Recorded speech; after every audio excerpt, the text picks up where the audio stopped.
Last video, I built a whole bunch of heroes from the new game Marvel Rivals. And so today I decided to do a part 2 building even more characters from the game. If you have not seen the part 1, I highly recommend you go check it out after this video. There'll also be a playlist at the end of the video for LEGO Marvel Rivals. Maybe in the future I'll do a part 3, we'll see. And today I built 13 new characters, including Invisible Woman and Mr. Fantastic, who just recently came out a few weeks ago. So sorry that this video took like a month to get out. I had to order some Marvel minifigures to be able to make some of these customs. Also, over the next week or 2 weeks, I'll be posting shorts on how to build each of these characters. So subscribe and stay tuned to see those. I've already posted tutorials on how to build all of the characters for my last Marvel Rivals video, so if you want to see those, they'll also be in the LEGO Marvel Rivals playlist. Please make sure that you're subscribed so you don't miss out on any more LEGO videos in the future. But let's get into our first hero. We're going to be going in alphabetical order.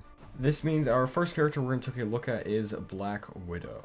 So here is my minifigure version of her. Now, the part I probably had the hardest trouble with was the hair, because I don't have really any good hair pieces that fit, and this is like the only dark red hair piece I had, so I had to stick with this. I used these Scarlet Witch legs from the CMF series, which actually work pretty well, along with Gar Saxon's torso, and I also have this custom gun design here, and I also use Captain Carter's face, mainly for that lipstick there, but it still works pretty well.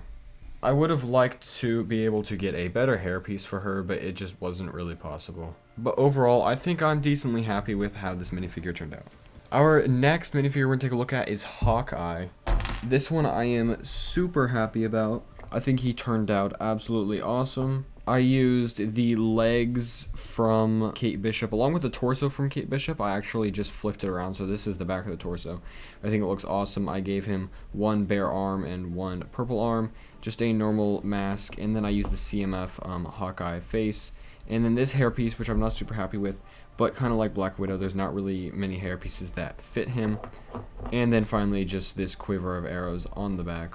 The Kate Bishop legs work pretty perfect because it does have some hints of purple in there, and also like the little patches on the side, and then on this side like the arrow tips and all that, which just fits perfect for Hawkeye.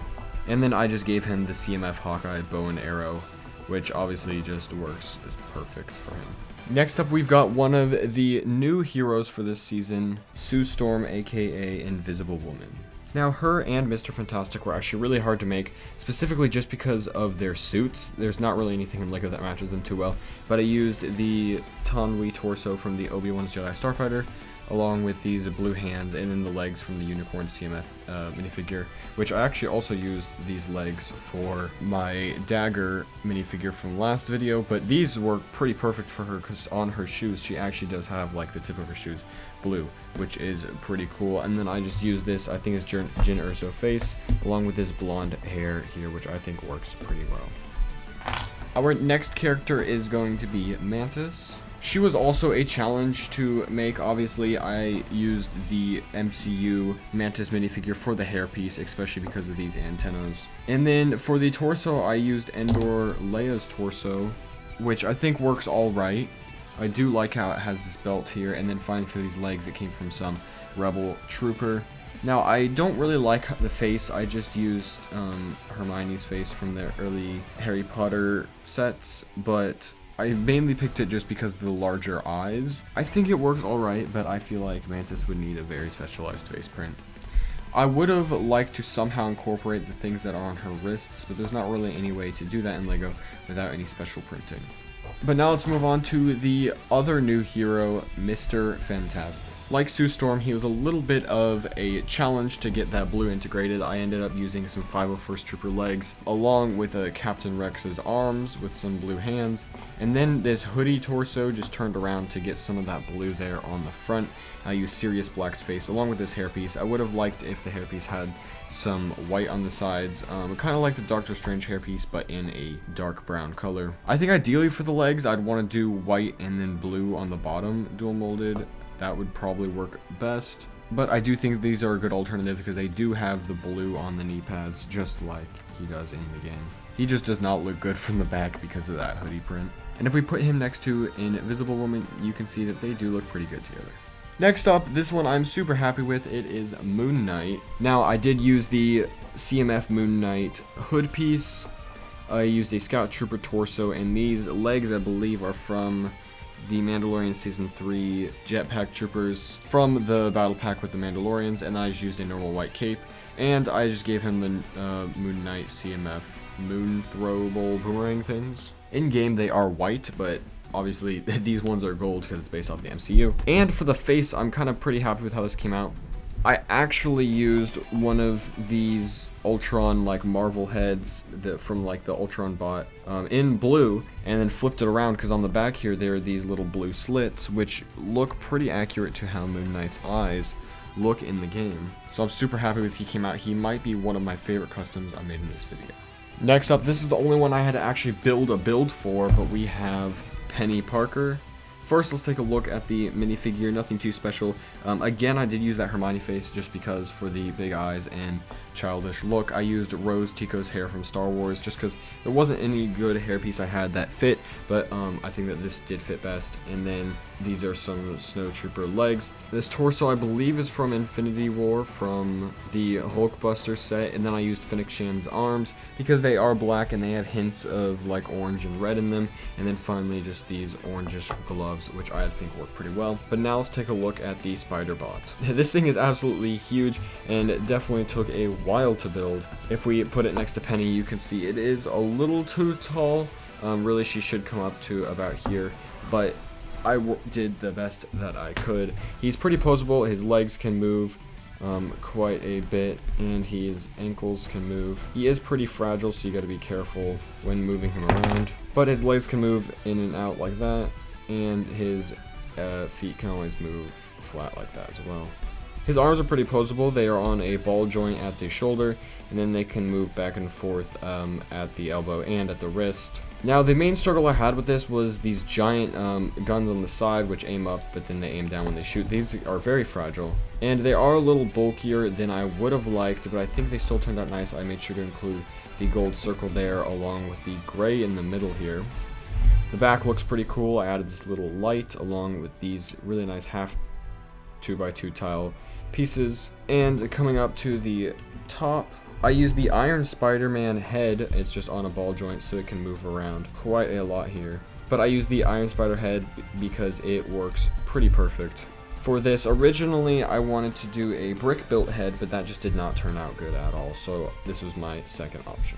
I think he turned out great. The only things I don't like about him is he's super duper fragile, and I wish I could have gotten those shoulder gun things a little bit better, but I am overall pretty happy with how he turned out. Next up, we're going to take a look at Scarlet Witch. This one I think turned out alright. Now, there are some things I definitely would change with this. I would add some shoulder pads. The only thing is that this hairpiece just doesn't work with those, which does kind of stink. And also, her hair in the game is like a dark red. Obviously, I was not able to do that, but I used the CMF Wanda's hairpiece mainly for that crown piece there on the front. This face I think works pretty perfect. It's been used in a lot of different minifigures, including Mantis. I used Morgan Elsbeth's torso from Star Wars, which I think works pretty good. The black belt doesn't really fit in too well. And then finally Dumbledore's legs here at the bottom. I wish it didn't have that gold, but overall I think that works pretty cool. And then I would have liked to include her skirt around with a physical dark red skirt piece. I just did not have one on hand. And also I think some dual molded arms with some printing would look really good. But for a custom using just parts I had on hand, I think that she turned out awesome. Next up, we got another one of my favorite customs I've made. We've got Squirrel Girl, and here she is. I think she turned out really good. I'm super happy I was able to find this like squirrel foxtail thing on Bricklink in this color, which works awesome. For the hair, I used Molly Weasley's hair, which I think works pretty perfect. I wish I could have gotten these squirrel ears up there, but I was not able to. I used this torso from Harry Potter as well, and then these legs, which the legs were definitely the hardest part about this, and some triple molded legs would look awesome here, but obviously I was not able to do that. And then just a slingshot, and I do not have a white squirrel, but we do have this orangish one, but ideally I would want a white one because that's how Tippy Toe looks in the game. And I just got him attached there with some sticky tack. And then the face is just Anna's from the Disney series CMF line. Overall, pretty happy with how she turned out. I wish I could have gotten a white squirrel and maybe found out a way to get the ears up there. But like I said, overall, I'm happy with how this custom came out. Next up, a character that was really bad until this season, we've got Storm. This custom, I'm extremely happy with how she turned out. I just used the hair and head from the CMF Storm, a black cape. Ideally, if this would be a real Lego minifigure, they'd use the same cape piece they used for the CMF Storm, just in black. For the torso and arms, I got those from Black Widow, which fit pretty perfect to how she looks in game. And then finally, these legs are from the Fortnite Battle Bus set, which looks pretty cool. I would have liked to incorporate some more gold into this custom. There is some on the Black Widow torso, but there's none on the legs or on the cape at all, which I think she could have really benefited from. Our next custom is a pretty lazy one, but it is Venom. Not much to look at here. It's just a Venom minifigure. Ideally, we'd want a big fig Venom minifigure, but since we have not gotten one of those in official Lego, this is just about the best I could do. Next, we've got Winter Soldier. Now, I actually struggled making him quite a bit. I don't have any official Bucky Barnes minifigures, so I had to just go with what I had. I used Bane's face from DC to get that kind of like mask there, which I think looks pretty good. I used Sirius Black's hair, and then Jin Urso's torso, which I think works pretty cool, and then the silver arm. I would have liked to use the official Winter Soldier silver arm that has like the star printing there. And then on the legs, I used Sabine's from Star Wars Rebels, mainly because of those knee pads that have hints of dark red on them, just like the character in game. And then finally, I made his gun in Lego just using one of these newer stud shooters with a slope on the back, which I think works pretty good because in game his gun is a little bit more boxy, so it kind of fits this piece pretty well. And for our final character of the video, we've got Wolverine. Now, I didn't really do too much for him. I just used the CMF head, torso, and hair for Wolverine, but I did give him these legs from the new Arc 170 set from one of the pilots. Now, really, I would have liked this light gray to be a dark blue or black, but I think this still works really good, and I mainly picked it because of the bottom shoes here that are in white, which he does have. I feel like if this were to be an official minifigure, we'd have to get a brand new hairpiece because there's not really one out there that fits his normal style all that much. And then, of course, I just gave him the normal Wolverine claws. I want to thank you all so much for watching this video, and definitely go check out the part 1 because I built some awesome minifigures in the part 1 as well. If you guys would like to see a part 3, comment down below what characters I should make in the next part, and also comment down below which custom minifigure was your favorite in this video. If you'd like to see the LEGO Marvel Rivals playlist, you can click on one of the links in the end screen now. And then as always guys, thank you so much for watching.